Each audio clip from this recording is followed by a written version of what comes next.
ಈ ನಮ್ಮ ಅಜ್ಜಾವರ ಮಂಡಲದ ಕಾರ್ಯಕ್ರಮವು ಈಗ ವಿದ್ಯುಕ್ತವಾಗಿ ಶೋಭಾಯಾತ್ರೆಯೊಂದಿಗೆ ಚಾಲನೆ ಮಾಡ್ತಾ ಇದ್ದೇವೆ. ಈ ಶೋಭಾಯಾತ್ರೆಯನ್ನು ನಮ್ಮ ಕಾಳಿಕಾ ದುರ್ಗಾಪರಮೇಶ್ವರಿ ಕ್ಷೇತ್ರದ ಸ್ವಾಮೀಜಿಯವರಾದ ಶ್ರೀಯುತ ಪದ್ಮನಾಭ ಸ್ವಾಮಿ ಇವರು ನೆರವೇರಿಸಬೇಕು ಅಂತ ಕೇಳಿಕೊಳ್ತಾ ಇದ್ದೇನೆ. ಹಾಗೆ ಮುಖ್ಯ ಅತಿಥಿಯಾಗಿ ಇವತ್ತಿನ ಕಾರ್ಯಕ್ರಮದಲ್ಲಿ ಭಾಗವಹಿಸುವಂತಹ ಶ್ರೀಯುತ ಕೃಷ್ಣ ಕಾಮತ ನಮ್ಮದವರು ಇವರನ್ನು ಆತ್ಮೀಯವಾಗಿ ಸ್ವಾಗತಿಸ್ತಾ ಇದ್ದೇನೆ. ಹಾಗೆ ಶ್ರೀಪತಿ ಭಟ್ ಎಲ್ಲ ಪ್ರಮುಖರನ್ನು ಇಲ್ಲಿ ಭಾಗವಹಿಸುವಂಥ ಎಲ್ಲ ಮಹನೀಯರನ್ನು ಸ್ವಾಗತಿಸುತ್ತಾ ಈ ಶೋಭಾಯಾತ್ರೆಯನ್ನು ಉದ್ಘಾಟಿಸಬೇಕು ಅಂತ ಶ್ರೀ ಸ್ವಾಮೀಜಿಯವರ ಹತ್ರ ಕೇಳಿಕೊಳ್ತಾ ಇದ್ದೇನೆ.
सुजलां सुफलां मलयज शीतलां सस्यश्यामलां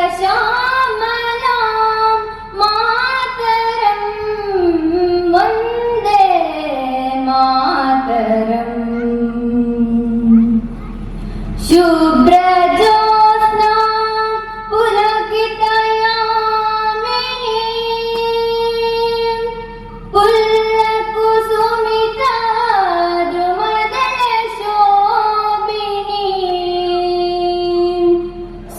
ಮೂರನೇ ವರ್ಷವನ್ನು ನಾವು ಎಲ್ಲ ಒಗ್ಗಟ್ಟಾಗಿ ಸೇರಿ ಒಟ್ಟು ಸೇರಿ ಆಚರಿಸುವಂತಹ ದಿನ ನಮಗೆಲ್ಲ ಅವಿಸ್ಮರಣೀಯ ದಿನ ಅಂತ ಹೇಳ್ಬೋದು. ಹಾಗೆ ನಮ್ಮ ಈ ಕಾರ್ಯಕ್ರಮದಲ್ಲಿ ಎರಡು ಶೋಭಾಯಾತ್ರೆಗಳನ್ನು ಚಾಲನೆ ಕೊಟ್ಟು ನಮ್ಮೊಂದಿಗೆ ದಿವ್ಯ ಉಪಸ್ಥಿತಿ ಇರುವಂತಹ ಶ್ರೀ ಯೋಗೇಶ್ವರಾನಂದ ಸರಸ್ವತಿ ಸ್ವಾಮೀಜಿಯವರನ್ನು ನಾವು ಅವರನ್ನು ಕೂಡ ನಾವು ಕೈ ಮುಗಿದು ಈ ಕಾರ್ಯಕ್ರಮದಲ್ಲಿ ಸ್ವಾಗತಿಸುತ್ತಿದ್ದೇವೆ. ಹಾಗೆ ಇನ್ನೋರ್ವ ವಿಷ್ಣುನಗರ ಶೋಭಾಯಾತ್ರೆಯನ್ನು ಚಾಲನೆ ನೀಡಿದಂತಹ ನಮ್ಮೂರಿನವರೇ ಆದಂತಹ ಶ್ರೀ ಪದ್ಮನಾಭ ಸ್ವಾಮೀಜಿ ಮೇನಾಲ, ಶ್ರೀ ಕಾಳಿಕಾ ದುರ್ಗಾ ಪರಮೇಶ್ವರಿ ದೇವಸ್ಥಾನ ಮೇನಾಲ, ಅವರನ್ನು ಕೂಡ ನಾವು ಕೈ ಮುಗಿದು ಈ ಕಾರ್ಯಕ್ರಮಕ್ಕೆ ಸ್ವಾಗತಿಸುತ್ತಿದ್ದೇನೆ. ಹಾಗೆ ನಮಗೆ ಈ ಸ್ಥಳಾವಕಾಶವನ್ನು ನೀಡಿದವರು ಅವರನ್ನು ಮೊದಲನೇದಾಗಿ ನಾವು ಸ್ವಾಗತಿಸಲೇಬೇಕು. ಅವರು ವೇದಿಕೆಗೆ ಬರುವುದಿಲ್ಲ ಅಂತ ಹೇಳಿದ್ದಾರೆ. ಆದರೆ ಶ್ರೀ ರಾಮಣ್ಣರೈ ಬೇಲಂತಿಮಾರು ಮತ್ತು ಅವರ ಕುಟುಂಬಸ್ಥರು, ಆ ರಾಮಣ್ಣರಯ್ಯವರನ್ನು ಕೂಡ ಈ ಕಾರ್ಯಕ್ರಮದಲ್ಲಿದ್ದರೆ ಅವರನ್ನು ಹೃತ್ಪೂರ್ವಕವಾಗಿ ಸ್ವಾಗತಿಸುತ್ತಿದ್ದೇವೆ. ಹಾಗೆ ನಮ್ಮ ಹಿರಿಯರು, ನಮ್ಮ ಸುಳ್ಯದ ಓರ್ವ ಪ್ರಮುಖ ಉದ್ಯಮಿ ಹಾಗೂ ದಾನಿ ಅಂತ ಹೇಳ್ಬೋದು, ಎಲ್ಲ ಸಾಮಾಜಿಕ ಕಾರ್ಯಗಳಲ್ಲಿ ತೊಡಗಿಸಿಕೊಂಡಂಥವರು ಶ್ರೀಯುತ ಕೃಷ್ಣ ಕಾಮತ್, ಇವರನ್ನು ಕೂಡ ಎಲ್ಲರ ಪರವಾಗಿ ಸ್ವಾಗತಿಸುತ್ತಿದ್ದೇವೆ. ನಮ್ಮ ಅಜ್ಜವರ ಗ್ರಾಮದಲ್ಲಿ 2 ದೇವಸ್ಥಾನಗಳ ಮುತ್ತೈಸರರಾಗಿದ್ದುಕೊಂಡು ಸಾಮಾಜಿಕ ಧಾರ್ಮಿಕ ಕಾರ್ಯದಲ್ಲಿ ತೊಡಗಿಸಿಕೊಂಡಂತಹ ನಮ್ಮ ಊರಿನವರೇ ಆದ ಪ್ರಮುಖರಾದ ಭಾಸ್ಕರ್ ರಾವ್ ಗಯಂ ಇದ್ದಾರೆ. ಅವರನ್ನು ಕೂಡ ಎಲ್ಲರ ಪರವಾಗಿ ಸ್ವಾಗತಿಸುತ್ತಿದ್ದೇವೆ. ನನ್ನ ಈ ಸಂಘದ ಒಂದು ಚಟುವಟಿಕೆಯಲ್ಲಿ ನನ್ನಂತಲ್ಲ, ಇಲ್ಲಿ ಅಜ್ಜವರ ಮಂಡಲದಲ್ಲಿ ಎಲ್ಲರ ಗುರು ಅಂತ ಹೇಳ್ಬೋದು, ನಮ್ಮನ್ನೆಲ್ಲ ಸಂಘ ಕಾರ್ಯಕ್ಕೆ ತೊಡಗಿಸಿಕೊಂಡಂತಹ ಶ್ರೀ ಕುಮಾರಸ್ವಾಮಿ ಬಿಸಿಲುಮಲೆ ಅವರು ಕೂಡ ಈ ವೇದಿಕೆಯಲ್ಲಿದ್ದಾರೆ.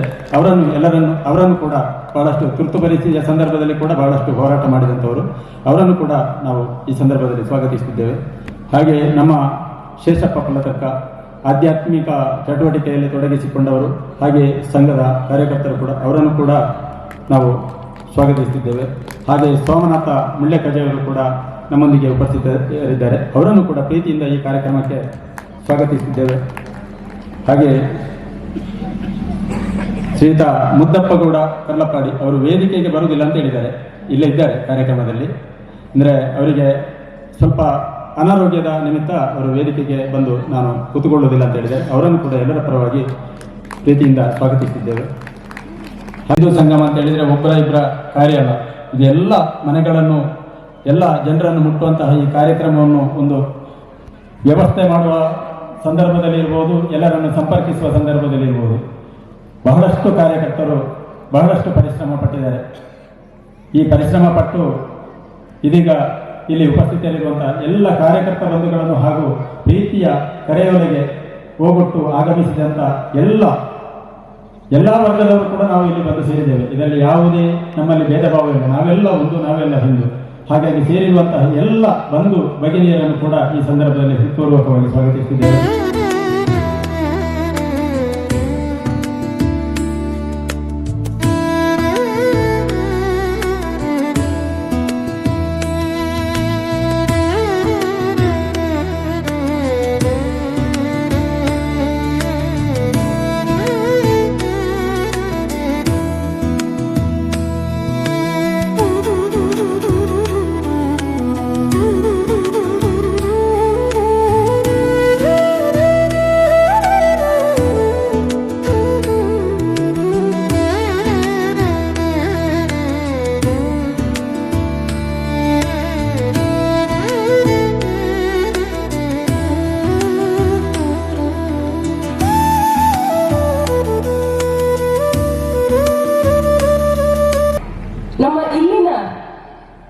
ಬಾಂಧವರ ಆ ಒಂದು ಒಗ್ಗಟ್ಟು, ಆ ಒಂದು ಕಾರ್ಯಕ್ರಮ ಮಾಡಬೇಕಾದಂತಹ ಒಂದು ಹುಮ್ಮಸ್ಸು ಜೊತೆಗೆ ಚಿಕ್ಕ ಚಿಕ್ಕ ಮಕ್ಕಳ ಆ ಒಂದು ಓಡಾಟ, ಅವರಲ್ಲಿರುವಂತಹ ಪ್ರತಿಭೆ, ಇದೆಲ್ಲವನ್ನ ಕಂಡಾಗ ನನಗನ್ನಿಸಿದ್ದು ನನ್ನ ಹಿಂದೂ ಸಮಾಜ, ನನ್ನ ಸನಾತನ ಧರ್ಮ ಇನ್ನೂ ಕೂಡ ಅದು ತನ್ನ ಮೇಲೈಕೆಯನ್ನ ಹೆಚ್ಚಿಸಿಕೊಂಡಿದೆ ಅಂತ ಹೇಳಿ.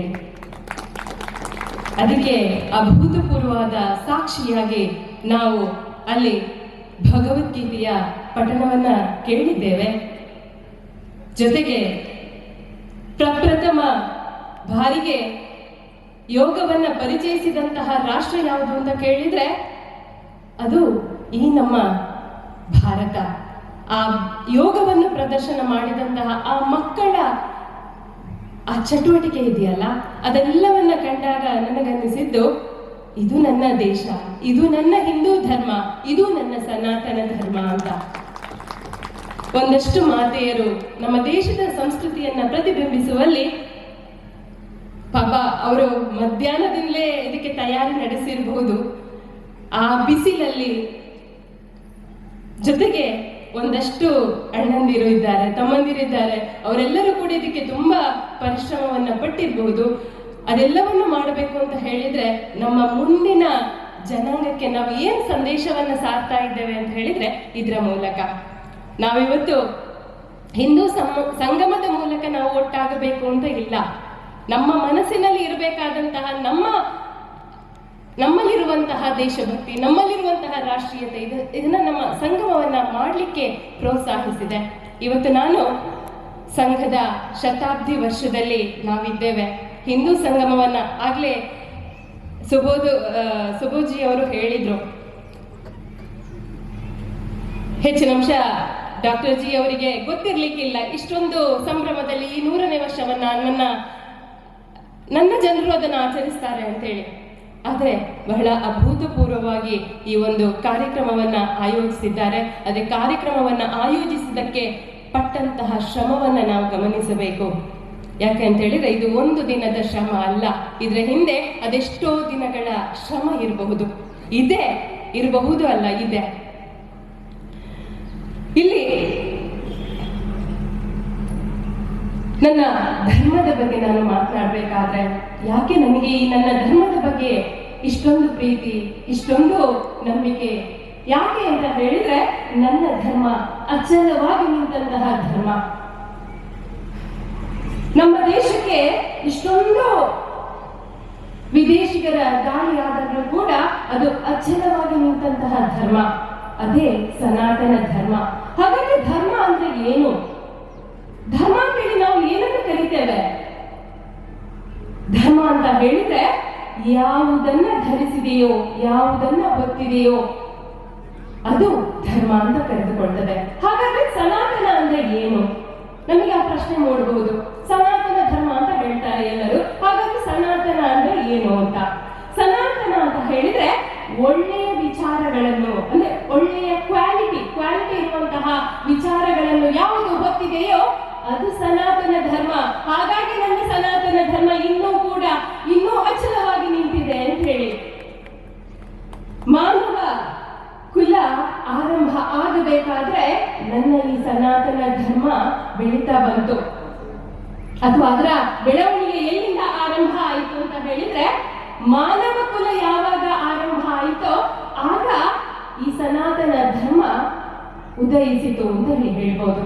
ಅದಕ್ಕೆ ನಾವು ಸಾಮಾನ್ಯವಾಗಿ ಬೌದ್ಧ ಧರ್ಮ, ಜೈನ ಧರ್ಮವನ್ನ ಯಾವುದೋ ಒಬ್ಬ ವ್ಯಕ್ತಿಯ ಮೂಲಕ, ಅದು ಒಂದು ಶಕಿಯ ಮೂಲಕ ನಾವು ಅದನ್ನ ಹೇಳ್ತೇವೆ, ಇಂತಹ ಕಾಲಕ್ಕೆ ಆರಂಭ ಆಯಿತು ಅಂತ. ಆದ್ರೆ ನನ್ನ ಸನಾತನ ಧರ್ಮವನ್ನ ನಾವು ಹಾಗೆ ಹೇಳಿಕ್ಕಾಗೋದಿಲ್ಲ. ಯಾಕೆಂತ ಹೇಳಿದ್ರೆ ಎಲ್ಲ ಧರ್ಮಗಳು ಉದಯಿಸುವ ಮೊದಲೇ ನಮ್ಮ ಈ ಸನಾತನ ಧರ್ಮ ಉದಯ ಆಗಿಬಿಟ್ಟಿದೆ. ಅದಕ್ಕೆ ಸಾಕ್ಷಿಗಳು ಎಲ್ಲಿ ಸಿಗ್ತವೆ ಅಂತ ಹೇಳಿದ್ರೆ 8,000 ವರ್ಷಗಳ ಹಿಂದೆ ಇದ್ದಂತಹ ಶಿಲೆಗಳ ಮೂಲಕ, ಶಿವನ ಮೂರ್ತಿಗಳು ಸಿಗುವ ಮೂಲಕ ನಮಗೆ ಅಲ್ಲಿ ದಾಖಲೆಗಳು ಸಿಗ್ತವೆ. ಆದ್ರೆ ಅದಕ್ಕೆ 10,000 ವರ್ಷಗಳ ಹಿಂದೆಯೇ ಸಿಂಧೂ ಮತ್ತೆ ಸರಸ್ವತಿ ನಾಗರಿಕತೆಯಲ್ಲಿ ನಮ್ಮ ಸನಾತನ ಧರ್ಮದ ಕುರಿತು ದಾಖಲೆಗಳು ದೊರಕುತ್ತವೆ ನಮಗೆ. ಹಾಗಾದ್ರೆ ನಮ್ಮ ಧರ್ಮದ ಹುಟ್ಟು ಎಲ್ಲಿ ಆಯಿತು ಅಂತ ಕೇಳಿದ್ರೆ ನನ್ನ ಹೇಳಲಿಕ್ಕೆ ಅಸಾಧ್ಯ, ಅಥವಾ ನನ್ನ ಧರ್ಮದ ಬಗ್ಗೆ ಹೇಳಲಿಕ್ಕೆ ಹೋದ್ರೆ ಅದು ಈ ಒಂದು ಜನ್ಮ ಸಾಕಾಗ್ಲಿಕ್ಕೆ ಇಲ್ಲ ಬಂಧುಗಳೇ. ಅಷ್ಟೊಂದು ವಿಚಾರಗಳು ತುಂಬಿಕೊಂಡು ಬಿಟ್ಟಿದೆ. ಕೇವಲ ಒಂದು ದಿವಸ ನಾವು ಆ ವಿಚಾರಗಳನ್ನ ತುಲನೆ ಮಾಡ್ಲಿಕ್ಕೆ ಹೋದ್ರೆ ಅದು ಕೇವಲ ಒಂದು ಅಂಶ ಆಗಿತ್ತೋ ಏನೋ, ಆದ್ರೆ ಅಷ್ಟೊಂದು ವಿಚಾರಗಳು ನಮ್ಮ ಈ ಹಿಂದೂ ಅಥವಾ ನಮ್ಮ ಈ ಸನಾತನ ಧರ್ಮದಲ್ಲಿ ಅಡಗಿದೆ ಅಂತ ಹೇಳಿ. ಆ ವೇದ ಶಾಸ್ತ್ರಗಳನ್ನ ರಚಿಸಿದ್ದು ಅದು ನಮ್ಮ ನಮ್ಮ ಋಷಿವರೇಣ್ಯರಿರ್ಬೋದು, ಇವರೆಲ್ಲ ಆ ವೇದ ಮಂತ್ರಗಳನ್ನ ರಚಿಸಿದ್ದು ಕೇವಲ ಹಿಂದೂಗಳಿಗೋಸ್ಕರ ಅಂತ ಅಲ್ಲ, ಮಾನವ ಕುಲಕ್ಕೆ ಅಂತ ರಚಿಸಿದ್ದಾರೆ. ಆ ಮಾನವ ಕುಲಕ್ಕೆ ರಚಿಸಿದಂತಹ ವೇದ ಮಂತ್ರಗಳಿವೆಯಲ್ಲ, ಆ ವೇದ ಮಂತ್ರಗಳು ಸಾರುವಂತಹ ಪ್ರತಿಯೊಂದು ವಿಚಾರಗಳು ಕೂಡ ನಾವು ಇವತ್ತು ಬದುಕುತ್ತಿರುವಂತಹ ಬದುಕೋದು. ನಿರ್ಮಲಾಯ ಪ್ರಶಾಂತಾಯ ತಸ್ಮೈ ಶ್ರೀ ಗುರವೇ ನಮಃ. ಗುರು ಬ್ರಹ್ಮ ಗುರು ವಿಷ್ಣು ಗುರುರ್ದೇವೋ ಮಹೇಶ್ವರ ಗುರು ಸಾಕ್ಷಾತ್ ಪರಬ್ರಹ್ಮ ತಸ್ಮೈ ಶ್ರೀ ಗುರವೇ ನಮಃ. ಶ್ರುತಿ ಸ್ಮೃತಿ ಪುರಾಣಾನಾಂ ಆಲಯಂ ಕರುಣಾಲಯಂ ನಮಾಮಿ ಭಗವತ್ಪಾದ ಶಂಕರಂ ಲೋಕಶಂಕರಂ ಶಂಕರಂ ಶಂಕರಾಚಾರ್ಯಂ ಕೇಶವಂ ಬಾದರಾಯಣಂ ಅಸ್ಮದಾಚಾರ್ಯ ಪರ್ಯಂತಂ ತಂ ವಂದೇ ಗುರು ಪರಂಪರಾ. ಹರಿ ಓಂ. ಸನಾತನ ಅಭಿಮಾನ ಬಂಧು ಸ್ವಚ್ಛಪ್ರಿಯಮಾತ್ಮನಃ ಏತತ್ ಚತುರ್ವಿಧಂ ಪ್ರೋಕ್ತಂ ಸಾಕ್ಷಾತ್ ಧರ್ಮಸ್ಯ ಆಚಾರ ಪ್ರಬೋಧ ಮಾಡಿದೆ. ನಾವೆಲ್ಲ ಹೇಳ್ತೇವೆ ಆಚರಣೆ ಮಾತ್ರ. ವೇದ ಸ್ಮೃತಿ ವೇದೋಪನಿಷತ್ತುಗಳು ಋಷಿ ಪರಂಪರೆ ಲೋಕ ಪರಂಪರೆ ಬಂದದ್ದು ಋಷಿಮುನಿಗಳ ವಾಕ್ಯ, ಅದನ್ನು ನಾವು ಜೀವಿಸ್ತೇವೆ. ಅದನ್ನು ನಾವು ತಿಳಿದು ಸಾಧ್ಯವಾದ ಆಚರಣೆ ಮಾತ್ರ ನಮ್ಮ ಧರ್ಮ ನಮ್ಮ ಜೀವನ ಸಾರ್ಥಕವಾಗುವುದರಲ್ಲಿ ಧರ್ಮ ರಕ್ಷಣೆಯಾಗುವುದು, ಧರ್ಮ ಉಳಿಯುವುದು. ಇದರಿಂದ ದೇಶ ಒಗ್ಗಟ್ಟು, ದೇಶ ರಕ್ಷಣೆ, ದೇಶ ಭಕ್ತಿ ವೃದ್ಧಿಸುವುದು. ಇಲ್ಲವಾದರೆ ಇದೆಲ್ಲ ಶೂನ್ಯ ಆಗಬಾರದು.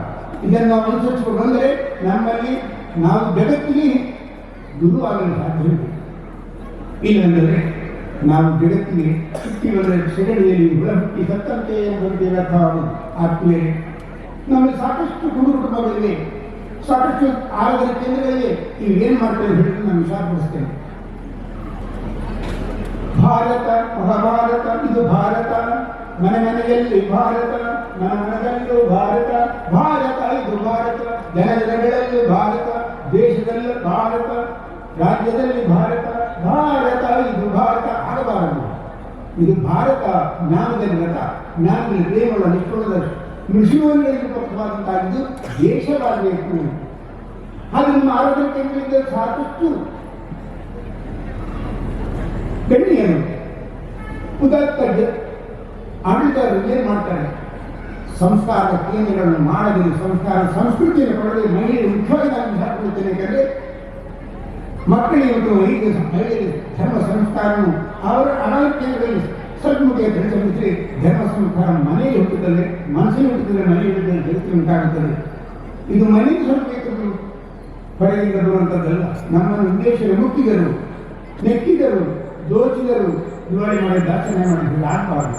ನಮ್ಮನ್ನು ನಾವು ದಾಸೆ ಗುರಿಪಡಿಸಬಾರದು. ಆತ್ಮಾಭಿಮಾನ ಉಳಿಸಿಕೊಂಡು ಆತ್ಮ ಸೇರಿದಿಂದ ಇದು ಅಭಿಮಾನ ಬರುವುದು ಧರ್ಮ ರಕ್ಷಣೆಯಿಂದ, ಧರ್ಮ ಆಚರಣೆಯಿಂದ, ವೇದ ಸ್ಮೃತಿ ಸದಾಚಾರ ಇದನ್ನು ಹೇಳಬೇಕಾಗಿಲ್ಲ. ಗಣಿಸಿದರು ಸ್ವಸ್ವಪ್ರಿಯಮಾತ್ಮನ ಅಲ್ಲಿ ಎಲ್ಲಿ ಸ್ವಸ್ವಪ್ರಿಯ ನಮ್ಮಲ್ಲಿ ಆತ್ಮತೆ, ನಮ್ಮ ಜೀವ ಸ್ವಪ್ನದ ಕಾನ್ಷಿಯಸ್ನೆಸ್ ಒಂದು ಚೇತನ ಶಕ್ತಿಗೆ ಬಿಡುಗಡೆ ಇಲ್ಲಿಗೆ ಪದ್ಯ. ದೇಹಕ್ಕೆ ನಾವು ಗೌರವ ಕೊಟ್ಟರು, ದೇಹಕ್ಕೆ ಅಭಿಮಾನ ಗೌರವ ಕೊಟ್ಟರು, ಅದು ಅದಕ್ಕೆ ಸಣ್ಣಾಗಿ ನಮ್ಮ ಅಭಿಮಾನ ಕಳೆಕೊಂಡು ದಾಸ್ಯತನ ನಾವು ಪಡೆಯುವಂತಾಗಲಿಕ್ಕೆ ನಾವು ವಿಶ್ವಾಸಬೇಕಾಗ್ತದೆ. ಇದು ಮಾಡಬೇಕಾದ ಕಾರ್ಯ ಯಾರು? ಅವಾಗ ನೀನು ಮಾಡಿದ್ದೀನಿ ಸರಿ, ನಾನು ಮಾಡೋ ಕಾರ್ಯ ಸಣ್ಣ ಚಿತ್ರಗಳು ಮಾಡುವುದು ಹೋಗುವುದು. ಅದರಲ್ಲಿ ಧರ್ಮ ಸಂಸ್ಕಾರ ಆರಾಧನಾ ಕೇಂದ್ರಗಳು ಈ ಧರ್ಮ ಸಂಸ್ಕಾರ ಕೇಂದ್ರಗಳಾದರೆ ಮಾತ್ರ ಜಗತ್ತಿಗೆ ಭಾರತ ಗುರುವಾಗುವುದು. ಹಿಂದೆ ಜಗತ್ತು ಬರುತ್ತದೆ. ಯಾವ ಮತಸ್ಥ ಕೂಡ ಅವರ ಮನೆಯಲ್ಲಿ ಧರ್ಮ ಸಂಸ್ಕಾರ ಆಚರಿಸಿಕೊಂಡು ಅನಿಸಿಕೊಂಡು ಅವರಲ್ಲಿ ಭಟ್ಟವಾಗುವುದು. ನಮ್ಮಲ್ಲಿ ಯಾಕೆ ಬಿಡುಗಡೆ ಆಗಿದೆ? ಯಾಕೆ ಏನು ಕಾರಣ? ಯಾರು ಕಾರಣ? ನಾವೇ ಕಾರಣ ಕಾರಣ. ನಾನು ವರ್ಗಭೇದವನ್ನು ಹೇಳೋದಿಲ್ಲ. ಇದರಲ್ಲಿ ಜನಾಂಗದಲ್ಲಿ ಅವರು ಧರ್ಮಾಚರಣೆ ಮಾಡ್ತದೆ. ಪ್ರತಿಯೊಂದು ಕಾರ್ಯಕ್ರಮ ಒಂದು ಆಚರಣೆಗೊಂದು ಒಂದು ಕ್ರಮ ಇದೆ, ಒಂದು ಪದ್ಧತಿ ಇದೆ. ಅದು ದೊಡ್ಡದಾಗಿ ಅದು ದೊಡ್ಡದು, ಅದನ್ನು ಬಿಡಬಾರದು. ಆದರೆ ಅದರಿಂದ ಜ್ಞಾನಭರಿತವಾದಂಥ ಕರ್ಮ ಮಾಡಬೇಕು, ಜ್ಞಾನಭರಿತವಾದ ಪೂಜೆ ಕರ್ಮ ಮಾಡಬೇಕು, ಆಚರಣೆ ಅನುಷ್ಠಾನ ಅದಕ್ಕೊಂದು ಮಿಗಿಲಾದ ಧರ್ಮ ಆತ್ಮಧರ್ಮ ಭೇದವಿಲ್ಲ. ಅಲ್ಲಿದೆ ಮಾನವೀಯತೆ. ಸ್ವಪ್ರಿಯ ಮಾತ್ರ ನಾನು ಯಾರ ಪ್ರಾರಂಭಿಸ್ತಾರೆ, ಯಾರಿಗೆ ಬೇಕಾದ್ರೆ ಅವರು ತನ್ನನ್ನು ತಾನು ಕೂಡಿಸಿಕೊಳ್ಳೋನು ಇನ್ನೊಂದು ಗೌರವಿಸ್ತಾನೆ, ತನ್ನಲ್ಲಿ ತಾನು ಗೌರವಿಸುವವನು ಶೋಷಣೆ ಮಾಡ್ತಾನೆ. ಹಾಗೆ ಆಗಬಾರ್ದು. ನಾವು ಯಾವ ರಾಜ್ಯದಲ್ಲೂ ಮಾತಾಡೋದಿಲ್ಲ, ಎಲ್ಲರೂ ಎಲ್ಲರ ಧರ್ಮದಲ್ಲಿ ಶೋಷಣೆ ಆಗ್ತಾ ಇರೋದ್ರಿಂದ ನಾವು ಶೋಷಿಸ್ತಾ ಇರಬಾರದು. ಆತ್ಮ ಅಭಿಮಾನ ಇಟ್ಟುಕೊಂಡು ಆತ್ಮ ಗೌರವದಿಂದ ನಮ್ಮ ಧರ್ಮ ಸಂಸ್ಕಾರ ತಿಳಿದು ಸಾಕಷ್ಟು ಆಚರಣೆ ಆ ಧರ್ಮವೇ ಸ್ವಧರ್ಮೇ ನಿಧನಂತೆ ಧರ್ಮ ರಕ್ಷಕ ಎಂದು ಹಿರಿಯರು ಹೇಳಿದಂಥ ವಿಷ್ಣು ಹೇಳಿದಂಥ ವಾಕ್ಯಕ್ಕೆ ಅರ್ಥ ಬರ್ತದೆ, ನಮ್ಮ ಜೀವನ ಸಾರ್ಥಕವಾಗುತ್ತದೆ. ಭಕ್ತರೇ, ಚೈತನ್ಯ ಸ್ವಾಮೀಜಿಯವರು ಆಶೀರ್ವಚನಕ್ಕೆ ನಿಲ್ಲುವಂತೆಗೆ ಎಲ್ಲ ಚೇರ್ ಖಾಲಿ ಆಯಿತು. ಈಗ ಚೇರಲ್ಲಿ ಯಾರೂ ಇಲ್ಲ. ಯಾರಿಗೋಸ್ಕರ ಮಾತಾಡಬೇಕು? ಹೆಚ್ಚು ಮಾತಾಡಿದರೆ ಸುಬೋಧನನ್ನು ಚೀಟು ಬರ್ತದೆ ಅಲ್ಲಿಂದ. ರೆಡಿ ಮಾಡಿದ್ದಾರೆ. ಸ್ವಾಮೀಜಿ ಕೊಡುವಂಥ ಹೊತ್ತಿಗೆ ಬೆನ್ನ ಹಿಂದೆ ನಿಂತರು, ಅಲ್ಲಿ ಓಕೆ ಹೋದರು. ನಾನು ಮೈಕದಲ್ಲಿ ಹೆಚ್ಚು ಮಾತಾಡುವವನಲ್ಲ, ಮುಖಾಮುಖಿಯಾಗಿ ನಾನು ಗಂಟೆಗಟ್ಟಲೆ ಮಾತಾಡುವವ. ಏನೇ ಮಾತಾಡಿದರೂ ಕೂಡ ನಿಮ್ಮ ಮನಸ್ಸಿಗೆ ಮುಟ್ಟುವಂಥ ಮಾತನ್ನು ಆಡಬೇಕು. ನೀವೆಲ್ಲರೂ ಬುದ್ಧಿವಂತರು. ಇಲ್ಲಿ ಸೇರಿದವರೆಲ್ಲ ಎಲ್ಲ ಒಳ್ಳೆಯವರು. ಮನೆಗೆ ಹೋದ ಕೂಡಲೇ ಮಾತ್ರ ನಿಮ್ಮ ಮನಸ್ಸು ವ್ಯತ್ಯಾಸಗಳಾಗ್ತದೆ. ಯಾಕೆ? ಕೈಯಲ್ಲಿ ಮೊಬೈಲ್ ಇಲ್ಲದಂಥ ಒಬ್ಬೊಬ್ಬ ಮನುಷ್ಯನಿಲ್ಲ. ಈಗ ಮಗು ಕೂಗಿದ್ರು ಕೂಡ ತಾಯಿ ತೊಟ್ಲಲ್ಲಿ ಒಂದು ಮೊಬೈಲನ್ನು ಇಟ್ಟು ಬಿಡ್ತಾರೆ. ಮಮತಕ್ಕ ಹೇಳಿಬಿಟ್ರೆ ಎಲ್ಲ ಹೇಳಿದ್ದು ಮಾತ್ರ ಅಲ್ಲ, ಕಿವಿ ಕೇಳಬೇಕಲ್ವ ಯಾರಿಗಾದರೂ. ಯಾಕೆ? ಎಲ್ಲರ 100 ಜನರಲ್ಲಿ 50 ಜನರಲ್ಲಿ ಈಗ ಮೊಬೈಲ್ ಕೈಯಲ್ಲಿತ್ತು ಅವರು ಭಾಷಣ ಮಾಡುವಾಗ. ಯಾರಿಗೋಸ್ಕರ ಭಾಷಣ? ಯಾರಿಗೋಸ್ಕರ ಬುದ್ಧಿವಾದ? ನಮ್ಮ ನಾವೇ ಸರಿ ಇಲ್ಲ, ನಮ್ಮ ಮನೆಯವರು ಸರಿ ಮಾಡಲಿಕ್ಕೆ ಸಾಧ್ಯ ಇಲ್ಲ, ನಮ್ಮ ಗ್ರಾಮದಲ್ಲಿ ಹೇಗೆ ಸರಿ ಮಾಡಲಿಕ್ಕೆ ಸಾಧ್ಯ, ತಾಲೂಕನ್ನು ಸರಿ ಮಾಡೋದು ಹೇಗೆ, ಜಿಲ್ಲೆಯನ್ನು ಸರಿ ಮಾಡೋದು ಹೇಗೆ, ಇಡೀ ಜಗತ್ತನ್ನೇ ಸರಿ ಮಾಡೋದು ಹೇಗೆ ಅಂತ ಒಂದು ಉತ್ತರವನ್ನು ನಿಮ್ಮ ಹತ್ರ ನಾನು ಕೇಳಬೇಕಾಗ್ತದೆ. ಸಹೋದರರೇ, ನಾವು ಇನ್ನೊಂದು ಧರ್ಮವನ್ನು ದೂಷಿಸಬಾರ್ದು, ನಮ್ಮ ಧರ್ಮವನ್ನು ಹಾಳು ಮಾಡಲಿಕ್ಕೆ ನಾವು ಬಿಡಬಾರ್ದು. ನಮ್ಮ ಮನಸ್ಸನ್ನು ಅರ್ಥೈಸಿಕೊಂಡ್ರೆ, ನಮ್ಮ ಮನಸ್ಸು ಸ್ವಚ್ಛವಾಗಿದ್ದರೆ ಇನ್ನೊಬ್ಬರ ಮನಸ್ಸನ್ನು ಹಾಳು ಮಾಡಲಿಕ್ಕೆ ನಾವು ಹೋಗಲಿಕ್ಕಿಲ್ಲ. ನಾನು ಯಾವ ವೇದಿಕೆಯಲ್ಲಿ ಹೋಗಿ ಮೈಕದಲ್ಲಿ ಮಾತಾಡುವವನೇ ಅಲ್ಲ. ಅದು ಈಗ ಇದು ನನ್ನ ಊರೇ, ನನ್ನ ಮನೆ ಪಕ್ಕ, ನಮ್ಮ ಮಿತ್ರರು ಎಲ್ಲರೂ ನಮ್ಮ ಬಂಧುಗಳೇ. ಎಲ್ಲರೂ ದೂರದಿಂದ ಬಂದು ಭಾಷಣ ಮಾಡಿ ಹೋಗ್ತಾರೆ. ಊರಿನವರು ಇಲ್ಲಿ ಕೂತ್ರೆ ನಾಳೆ ಊರಿನವರು ಕ್ವಶನ್ ಕೇಳ್ತಾರೆ ಮೊಬೈಲ್ನಲ್ಲಿ. ಈಗ ಎಲ್ಲೆಲ್ಲ ತಿರುಗಿ ಸುತ್ತು ತಿರುಗುವಾಗ ಮೊಬೈಲ್ ಬಂತು, ನೀನು ಹಾಗೆ ಹೇಳಿದ್ದಿ ಹೀಗೆ ಹೇಳಿದ್ದಿ ಅಂತೇಳಿ. ಅದಕ್ಕೋಸ್ಕರ ನಾನು ಏನು ಮಾತಾಡಲಿಕ್ಕೆ ಹೋಗೋದಿಲ್ಲ. ಎಲ್ಲರ ಮನಸ್ಸನ್ನು ಒಟ್ಟು ಮಾಡಿಸಿ ಹಿಂದೂ ಧರ್ಮವನ್ನು ಉಳಿಸುವಂತಹ ಆ ಒಂದು ಪ್ರಯತ್ನವನ್ನು ನಾವು ಮಾಡೋಣ. ಮುಂದೆ ನಮ್ಮ ಸಂಸಾರದೊಳಗಿನ ಕಲಹಗಳನ್ನು ಸರಿಪಡಿಸೋಣ. ಮನೆಯಲ್ಲಿಯೇ ಸರಿ ಇಲ್ಲ, ನಮ್ಮ ಮನಸ್ಸೇ ಸರಿ ಇಲ್ಲ ಅಂತಾದರೆ ಇನ್ನೊಬ್ಬರ ಮನಸ್ಸನ್ನು ಸರಿ ಮಾಡಲಿಕ್ಕೆ ಸಾಧ್ಯ ಖಂಡಿತ ಇಲ್ಲ. ಈ ಹಿಂದೂ ಜಾಗೃತಿ ವೇದಿಕೆ ಯಾವ ಉದ್ದೇಶಕ್ಕಾಗಿ ನಮ್ಮ ಹಿಂದಿನವರು ರಚಿಸಿದರು, ಅದನ್ನು ಪ್ರಾರಂಭಿಸಿದರು ಅಂತೇಳಿ ನಾವು ಅದರ ಎಲ್ಲ ಉದ್ದೇಶಗಳನ್ನು ಸರಿಯಾಗಿ ತಿಳಿದುಕೊಂಡು ಮುಂದಿನ ದಿನಗಳಲ್ಲಿ ನಾವೆಲ್ಲರೂ ಅದನ್ನು ನಮ್ಮ ಅತ್ಯಂತ ಶ್ರಮದಿಂದ ಅದನ್ನು ಪರಿಸರಿಸಬೇಕೆಂದು ಪ್ರಯತ್ನಿಸುತ್ತೇನೆ ಎಂದು ಪ್ರಾರ್ಥಿಸುತ್ತಾ ಈ ಸಮಾರೋಚನೆಗೆ ಎಲ್ಲ ರೀತಿಯ ಸಹಕಾರ ಕೊಡಿದ ಎಲ್ಲ ಸ್ವಯಂ ಸೇವಕರಿಗೆ ವಂದನೆ ಮಾಡುತ್ತಾ ವಂದನೆಗಳು. ಇಲ್ಲಿ ನೋಡುವಾಗ ಬಹಳ ಒಂದು ರೋಮಾಂಚನವಾಗ್ತದೆ. ಏಕೆ ತಿಳಿದರೆ ಬಹುಶಃ ನಮ್ಮ 2 ಗ್ರಾಮ ಭಾರಿ ದೊಡ್ಡ ಗ್ರಾಮ, ಅದು ಸ್ವಲ್ಪ ಸೇರಿದ ಸಂಖ್ಯೆ ಕಡಿಮೆ. ಮುಂದಿನ ದಿನಗಳಲ್ಲಿ ನಾವು ಪ್ರತಿ ವರ್ಷವೂ ಒಂದು ವರ್ಷ ಆಲೇಟಿಯಲ್ಲಿ, 1 ವರ್ಷ ಅಜ್ಜವಾರದಲ್ಲಿ ಇಂಥ ಒಂದು ಕಾರ್ಯಕ್ರಮ ವರ್ಷ ಪ್ರತಿ ಮಾಡಬೇಕು ಅಂತ ಒಂದು ಇರಾದೆಯನ್ನು ನಾನು ಈ ಸಂದರ್ಭದಲ್ಲಿ ಎಲ್ಲ ಹಿಂದೂ ಬಾಂಧವರಿಗೆ ಹೇಳಲಿಕ್ಕೆ ಬಯಸ್ತೇನೆ. ಬಹುಶಃ ಹಿಂದೂ ಸಂಘಟನೆ ಇನ್ನಷ್ಟು ಬಲಿಷ್ಠಗೊಳ್ಳಬೇಕು. ಸಂಕಲ್ಪ ಮಾಡುವುದೇನೆಂದರೆ ಮುಂದಿನ ಸಾಲನ್ನು ಒಟ್ಟಿಗೆ ಹೇಳಬೇಕು. ನಾನು ನನ್ನ ಮನೆಯಲ್ಲಿ ಮತ್ತು ನನ್ನ ಸುತ್ತಮುತ್ತಲಿನ ಪರಿಸರದಲ್ಲಿ ನಾನು ಪ್ಲಾಸ್ಟಿಕ್ಕನ್ನು ಎಲ್ಲೆಡೆ ಎಸೆಯುವುದಿಲ್ಲ ಮತ್ತು ಸುಡುವುದಿಲ್ಲ. ಬದಲಾಗಿ ಸ್ಥಳೀಯ ಗ್ರಾಮ ಪಂಚಾಯತ್ ಕಸ ವಿಲೇವಾರಿ ಘಟಕಕ್ಕೆ ನೀಡುತ್ತೇನೆ. ಈ ಮೂಲಕ ಮಣ್ಣಿನ ಸುಪೋಷಣೆ ಮಾಡುತ್ತೇನೆ ಮತ್ತು ಪರಿಸರವನ್ನು ಸಂರಕ್ಷಿಸುತ್ತೇನೆ. ನಮ್ಮ ಗ್ರಾಮದಲ್ಲಿ ಹರಿಯುವ ಗಂಗೆಯಂತೆ ನಮಸ್ಕಾರ ಪೂಜಿಸುವ ಪೈಸ್ವಿನಿ ನದಿಯಲ್ಲಿ ವಾಹನ ತೊಳೆಯುವುದು ಮತ್ತು ತ್ಯಾಜ್ಯಗಳನ್ನು ಎಸೆಯುವುದಿಲ್ಲ ಎಂದು ಈ ಮೂಲಕ ಪವಿತ್ರ ನದಿಯ ಸಂರಕ್ಷಣೆ ಮಾಡುತ್ತೇನೆ ಎಂದು ಈ ಮೂಲಕ ಸಂಕಲ್ಪ ಮಾಡುತ್ತೇನೆ. ನಾವೆಲ್ಲರೂ 3 ಬಾರಿ ಓಂಕಾರವನ್ನು ಕೈ ಮೇಲೆತ್ತಿ ಮಾಡಬೇಕು.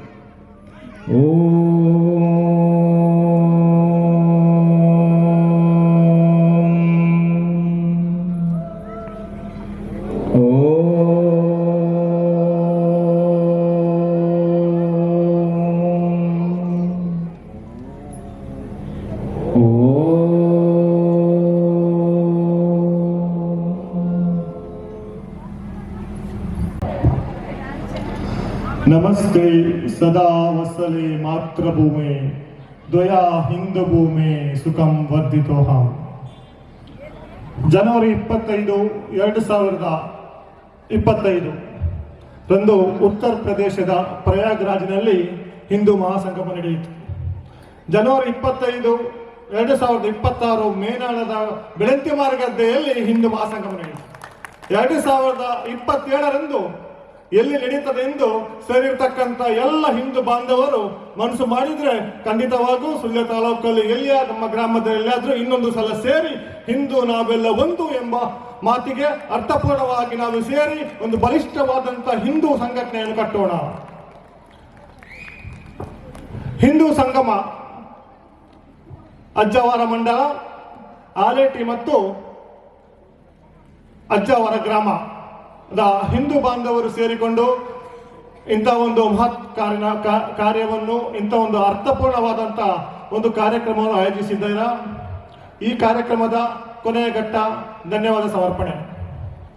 ಈ ಕಾರ್ಯಕ್ರಮದ ಸಭಾ ಅಧ್ಯಕ್ಷತೆಯನ್ನು ವಹಿಸಿಕೊಂಡಿರ್ತಕ್ಕಂಥ ಸಂಚಾಲಕರು ಆಗಿರ್ತಕ್ಕಂಥ ಶ್ರೀಯುತ ಜಯಪ್ರಕಾಶ್ ಕುಂಚಡ್ಕರ್ ಅವರಿಗೆ ಸೇರಿರ್ತಕ್ಕಂಥ ಎಲ್ಲ ಹಿಂದೂ ಬಾಂಧವರ ಪರವಾಗಿ ಅನಂತ ಧನ್ಯವಾದಗಳನ್ನು ಸಲ್ಲಿಸ್ತಾ ಇದ್ದೇನೆ. ಅದೇ ರೀತಿ ಇನ್ನೋರ್ವ ಸಂಚಾಲಕರಾಗಿರ್ತಕ್ಕಂಥ ಶ್ರೀಯುತ ಸುಭಾಷ್ ಶೆಟ್ಟಿ ಮೇನಾಳ ಇವರಿಗೆ ಕೂಡ ಸೇರಿರ್ತಕ್ಕಂಥ ಎಲ್ಲ ಹಿಂದೂ ಬಾಂಧವರ ಪರವಾಗಿ ಅನಂತ ಧನ್ಯವಾದಗಳನ್ನು ಸಲ್ಲಿಸ್ತಾ ಇದ್ದೇನೆ. ನಮ್ಮ ದೇಶ, ನಮ್ಮ ಜನ, ನಮ್ಮ ನಾಡು ಹಿಂದೂ ಸನಾತನ ಧರ್ಮದ ಬಗ್ಗೆ ಸಮಗ್ರವಾಗಿ ಎಲ್ಲರಿಗೂ ತಿಳಿಸಿಕೊಟ್ಟು ಅದ್ಭುತವಾಗಿ ಮಾತನಾಡಿ ದಿಕ್ಸೂಚಿ ಭಾಷಣ ಮಾಡಿರ್ತಕ್ಕಂಥ ಉಪನ್ಯಾಸಕ್ಕೆ ಆಗಿರ್ತಕ್ಕಂಥ ಶ್ರೀಮತಿ ಮಮತಾರವರಿಗೂ ಸೇರಿರ್ತಕ್ಕಂಥ ಎಲ್ಲ ಹಿಂದೂ ಬಾಂಧವರ ಪರವಾಗಿ ಅನಂತ ಧನ್ಯವಾದಗಳು. ಅದೇ ರೀತಿ ಪೂಜ್ಯರು ಆಗಿರ್ತಕ್ಕಂಥ ಶ್ರೀ ಯೋಗೀಶ್ವರಾನಂದ ಸರಸ್ವತಿ ಸ್ವಾಮಿಗಳಿಗೆ ಸೇರಿರ್ತಕ್ಕಂಥ ಎಲ್ಲ ಬಂಧು ಮಿತ್ರರ ಪರವಾಗಿ, ಹಿಂದೂ ಬಂಧು ಮಿತ್ರರ ಪರವಾಗಿ ಅನಂತ ಧನ್ಯವಾದಗಳನ್ನು ಸಲ್ಲಿಸ್ತಾ ಇದ್ದೇನೆ. ಅದೇ ರೀತಿ ಇನ್ನೋರ್ವ ಹಿರಿಯರು ಪೂಜ್ಯರು ಆಗಿರ್ತಕ್ಕಂಥ ಪದ್ಮನಾಭ ಸ್ವಾಮಿಗಳು ಮೇನಾಳ ಇವರಿಗೂ ಸಹ ಸೇರಿರ್ತಕ್ಕಂಥ ಎಲ್ಲ ಬಂಧು ಮಿತ್ರರ ಪರವಾಗಿ ಅನಂತ ಧನ್ಯವಾದ ಸಲ್ಲಿಸ್ತಾ ಇದ್ದೇನೆ. ಉದ್ಯಮಿಗಳಾಗಿರ್ತಕ್ಕಂಥ ಶ್ರೀಯುತ ಕೃಷ್ಣ ಕಾಮತ್ರವರು 10 ಸಂಘ ಸಂಸ್ಥೆಯಲ್ಲಿ ತಮ್ಮ ಸೇವೆಯನ್ನು ಸಲ್ಲಿಸಿ 10 ಜೀರ್ಣೋದ್ಧಾರ ಕಾರ್ಯಕ್ರಮವನ್ನು ಯಶಸ್ವಿಯಾಗಿ ಮಾಡಿರ್ತಕ್ಕಂಥ ಶ್ರೀಯುತ ಕೃಷ್ಣ ಕಾಮತ್ರವರಿಗೂ ಧನ್ಯವಾದಗಳನ್ನು ಸಲ್ಲಿಸ್ತಾ ಇದ್ದೇನೆ. ಅದೇ ರೀತಿ ಇನ್ನೋರ ಹಿರಿಯರಾಗಿರ್ತಕ್ಕಂಥ ಶ್ರೀಯುತ ಬಯಂಬು ಭಾಸ್ಕರ್ ಅವರಿಗೂ ಈ ಕಾರ್ಯಕ್ರಮದಲ್ಲಿ ಸೇರಿರ್ತಕ್ಕಂಥ ಎಲ್ಲ ಬಂಧು ಮಿತ್ರರ ಪರವಾಗಿ, ಹಿಂದೂ ಬಾಂಧವರ ಪರವಾಗಿ ಅನಂತ ಧನ್ಯವಾದಗಳನ್ನು ಸಲ್ಲಿಸ್ತಾ ಇದ್ದೇನೆ. ರಾಷ್ಟ್ರೀಯ ಸ್ವಯಂ ಸೇವಕ ಸಂಘದ ಹಿರಿಯರು, ನಮ್ಮೆಲ್ಲರ ಮಾರ್ಗದರ್ಶಕರು ಆಗಿರತಕ್ಕಂಥ ಶ್ರೀಯುತ ಕುಮಾರಸ್ವಾಮಿ ಬಿಸಿಲುಮನೆ ಇವರಿಗೂ ಸೇರಿರ್ತಕ್ಕಂಥ ಎಲ್ಲ ಬಂಧು ಮಿತ್ರರ ಪರವಾಗಿ ಅನಂತ ಧನ್ಯವಾದಗಳನ್ನು ಸಲ್ಲಿಸ್ತಾ ಇದ್ದೇನೆ. ಅದೇ ರೀತಿ ಸೋಮನಾಥ ಮುಳ್ಳಕಜೆ ಇವರಿಗೂ ಸಹ ಅನಂತ ಧನ್ಯವಾದಗಳನ್ನು ಸಲ್ಲಿಸ್ತಾ ಇದ್ದೇನೆ. ಪ್ರಮುಖವಾಗಿ ಈ ಕಾರ್ಯಕ್ರಮದ ಶ್ರೀಯುತ ಶೇಷಪ್ಪ ಪಳ್ಳತರ್ಕ ಇವರಿಗೂ ಕೂಡ ಅನಂತ ಧನ್ಯವಾದಗಳನ್ನು ಸಲ್ಲಿಸ್ತಾ ಇದ್ದೇನೆ.